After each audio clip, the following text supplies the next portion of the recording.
এটা এখন খুবই একটা কমন সমস্যা হয়ে গেছে, স্পেশালি যারা ঢাকা শহরে থাকে, যে রাতে ঘুম কম হয়।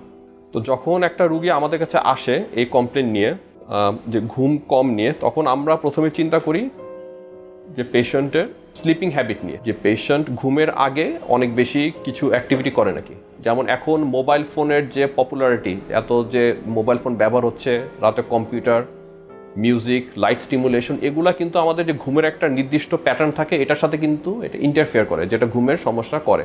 এখন বিদেশের গবেষণা বলছে এটা one of the most leading cause, যে ঘুম কম হওয়ার, যেটা আমরা মেডিকেল টার্ম বলি ইনসমনিয়া, ঘুম আসে না অথবা আসতে সমস্যা হয়।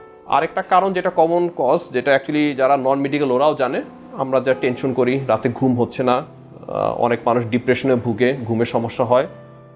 এগুলা সমাধান হলো যেটা আমরা বলি সাইকিয়াট্রিক কেয়ার অথবা কাউন্সেলিং। আমরা তখন কাউন্সেলিংয়ের জন্য অ্যাডভাইস করি, অথবা আমরা নিজেরা কাউন্সেলিং করি, কেন ওর টেনশন হচ্ছে, এটা আন্ডারলাইং কজ কী কী কারণে যে টেনশন হচ্ছে, এগুলা নিয়ে রুগীর সাথে একটা ফ্র্যাঙ্ক ডিসকাশন আমরা করি। আরও কয়েকটা রোগ আছে যেটা আমরা বলি অর্গানিক কজ অথবা ডিজিজেস। আমাদের শরীরে কিছু হরমোন বেড়ে গেলে ঘুম কম হতে পারে, যেমন থাইরয়েড হরমোন। অনেক সময় থাইরয়েড হরমোন যদি আমাদের শরীরে বেড়ে যায়, তাহলে আমাদের ঘুম কম হতে পারে, সাথে বুক ধরফর হতে পারে।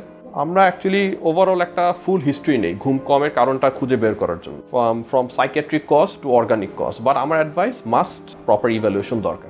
ডায়াবেটিস চিকিৎসায় 3D বলে একটি কথা প্রচলিত আছে। এই 3D কি? এই 3D হচ্ছে ডিসিপ্লিন, ড্রাগ এবং ডায়েট। আপনি ডিসিপ্লিন লাইফ লিড করছেন, ড্রাগসও খাচ্ছেন, কিন্তু ডায়েট সেটি কেমন হবে? এই বিষয়ে সঠিক পরামর্শ দিতে পারবেন একজন পুষ্টিবিদ। তাই এই বিষয়ে সমন্বিত সেবা দিতে রয়েছি আমরা।